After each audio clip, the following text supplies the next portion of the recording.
Well, the latest COVID data has been released by the Health Ministry, and India has reported 30,549 new cases in the last 24 hours. That's a massive drop from the day before when cases were over 40,000. So India reporting 30,549 new cases. And the total vaccinations that have been administered so far are 47.85.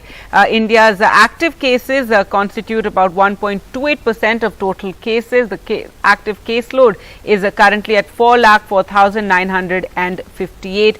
The daily positivity rate is at 1.85%, remaining below 5%.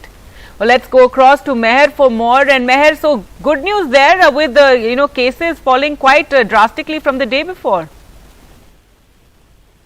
Exactly, Gagi. It's almost 10,000 cases lower than yesterday, which is very substantial. Even the daily positivity rate has gone down. The positivity rate is now at 1.85%. For the past few weeks, it had been above 2%. Now, the fact that it's fallen below while testing has actually gone up is substantial.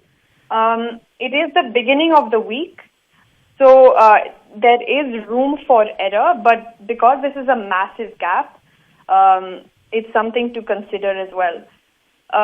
Overall, Meher, usually on Sundays we see that testing has dropped, and that's why usually on Mondays, we report like lower cases, and that's been something of a pattern for quite some time. Exactly. Early on in the week, the case number is not actually always accurate. So, and also daily fluctuations shouldn't always be our metric for analysis of the COVID wave.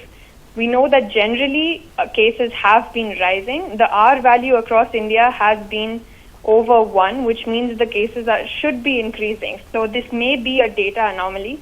Something to consider, something to ask about when the press conference comes up later.